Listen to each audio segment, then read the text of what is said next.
Hi, my name is Robert. This video is designed to give you step-by-step detailed instruction on completing the task at hand. Visit my YouTube channel and watch my disclaimer video. And please like, share, and subscribe. I hope you find the information you're looking for. Thank you very much for watching. In this video, I'm going to replace the turbo supply line, coolant line. If you have a coolant line fail, it could be the difference of you losing your car or not, because if you lose a coolant line, you'll lose all your coolant, possibly blow a head gasket within seconds. Then you'll be faced with the decision of if you should fix the motor or just salvage the car or junk it. And if you replace these coolant lines every 10 years or whenever you know they're bad or leaking, you'll probably be saved from that. These are the tools I use to replace the coolant line. You also want to have your set of gloves, a couple of rags or a towel, and about 8 to 10 ounces of coolant or distilled water. I use the container to catch the coolant that I drained out. I got this snip here in case I had to cut the clamps. I got a razor blade to cut the hose if I wanted to. Wire brush to scrub the lines after I pulled the hoses off. I got some new clamps in case I wanted to use new clamps if my old ones were worn or damaged. I got the hose. I got these two little brass washers in case I had to take the coolant line off of the back of the turbo, which I did. So these are the old ones. A pair of pliers to turn the line around to get at the clamps. I got the 1/4 inch extensions, long and short, 1/4 inch driver, 13 millimeter to drain the coolant out of the radiator. That opens up the drain valve. I got the 7 millimeter sockets, deep and shallow, a swivel, 1/4 inch driver, regular flat tip screwdriver. Then I have the 14 millimeter ratchet.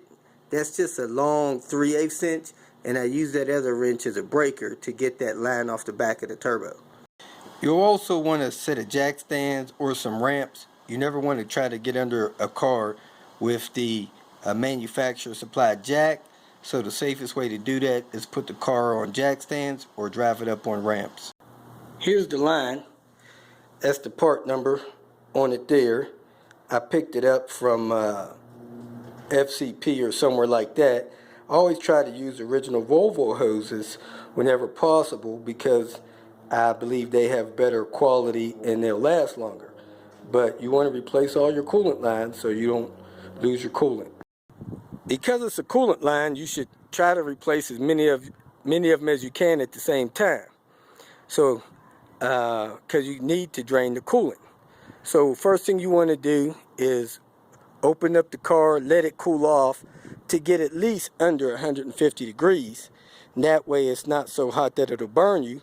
And when you drain the coolant, you shouldn't have any issues with expansion and stuff causing any other problems. So my car has been sitting about an hour. I come in here and turn it on, check my engine temperature, and as you can see, my engine temperature right now is 145 degrees. So I'm going to go ahead and drain my coolant. I'm just going to drain it from the radiator. I'm not going to drain it from the block. But when you come under here and on the driver's side of your radiator, there's a hole in the splash panel that you can stick a 13 millimeter deep well in and turn that petcock loose and drain the coolant out of there. So I'm going to open up the coolant reservoir cap and loosen that and drain the coolant into a drain pan to reuse it. So I have the cap loose from the overflow fill reservoir. When you look down this way, here's your coolant return line there. I replaced that a few months ago, but it wasn't the proper line, so I'm going to replace it with the proper line here in a few minutes as well.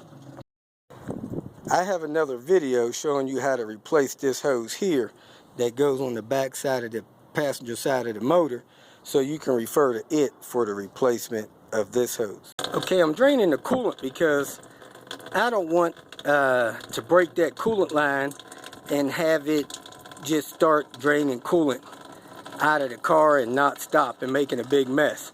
So I'll get as much as I can here, and when I cut that line, some will spill out there, but hopefully just a few drops.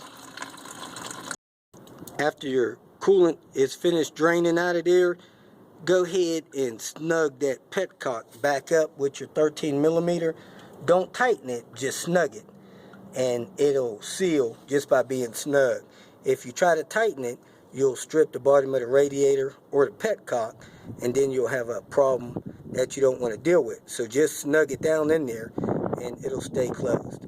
It's not possible to see that line from up top, so if you come under the car and look back where the turbo is, you can probably see this line. So come down, look past your axle shaft, and up there, that's the hose there, and it's swollen. So it's kind of hard to get at this line to replace it, but you know, it's got to be replaced along with any other coolant lines that go bad. So I'm going to work on getting this out of here, and as you can see, I don't have the screw ends to the clamps facing me. So I'm going to have to try to reach those clamps another way. What I thought about doing was cutting the hose in half, putting pliers on it, and trying to spin it around. Since that clamp nut is in a bad position and it's pointing toward the driver's side fender, I actually fitted the 2 extensions on the socket and threaded the extensions past it, and was able to use my fingertips to get the socket on the nut on that clamp. So then I go up top and then I attach the 1/4-inch ratchet wrench and loosen that clamp.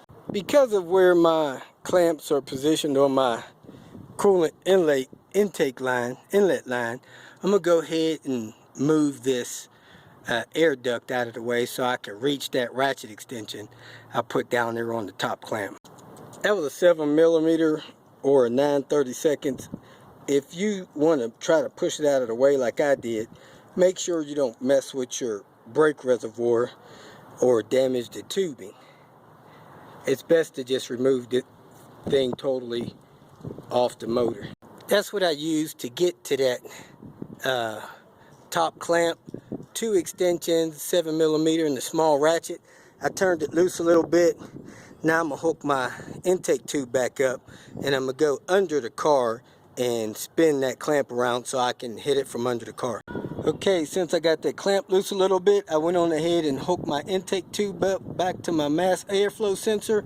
I plugged that vacuum line into the bottom of it and secured the clamp up top, 7mm. Okay, I'm pretty sure I got that top clamp loose enough to spin it. Now I'm going to try to maneuver to this lower clamp somehow and see if I could loosen that a little bit to spin it.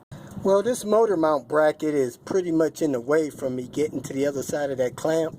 So what I'm going to do is, the line that comes off of that bolts on the back of the turbo. I'm going to go ahead and put a 17mm bolt ratchet on that and remove that bolt, and that should take the other side of this line off. As you can see, I did get the line loose back there, and some coolant did come out. It looks like about 8 ounces.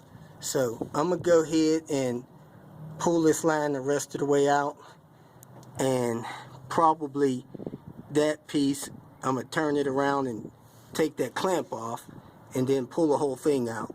Okay, I got the clamp turned around. Now I'm going to put the ratchet on it, take it loose enough to slide that hose off the pipe. Okay, that's what the coolant looked like attached to the pipe that goes on the back of the turbo. And as you can see, this line has a couple of brass washers. Just in case I had to pull that, I did get a couple of those brass washers from the dealer. So I'll be putting those new ones on. And now I'm going to go ahead and take this clamp off of this line and take that hose the rest of the way off. So there are the 2 new brass washers that I'm going to put on this bolt that goes into the back of the turbo. I recommend that you clean this pipe off and the pipe on the motor off with a wire brush so you could get new clamps or reuse your old ones. It was a little hard getting the brass washer off of the bolt side of this. I'm going to brush it with a wire brush, but I had to grab the washer with the pliers. Then I had to put the socket on the bolt and twist it to get this inner brass washer off. So now I got those off. I'm going to brush this bolt and start putting everything back together. Okay, next you want to slide the clamp over the line and then slide the line over there and clamp that on. Don't tighten it all the way because you want to position this so if you ever have to replace this line again, you or the next person can get it off. Alright, now that I got the clamps in place and the hose on the line, not tight, I'm going to go ahead and put it in place and put this line bolted back on the back of the turbo and then maneuver the rest of the hose in place. Okay, I got the line on the back of the turbo and I screwed that in finger tight. I did not start it with a wrench. I wanted to make sure I didn't cross thread it. I got the clamp where I can get a bolt on it. I slid the other hose on that line. I'm getting ready to push that line on a little bit tighter, and then I'm going to tighten that bolt down with that 17 millimeter on the back of the turbo. Okay, I got the top hose clamped tight. It's squeezing the hose, but it's not pinching it. I got this bottom hose clamped tight. It's squeezing the hose, but not pinching it. I got the bolt on the back of the turbo torqued down tight. And now I'm going to go ahead and fill it up with coolant, start the motor, and come down here and check for leaks. That right there is a better picture of the lower hose clamp tightened down. I already closed off the radiator drain cock, so I'm going to go ahead and fill the reservoir back up. The good thing about this system, and the thermostat that it uses has a bleeder.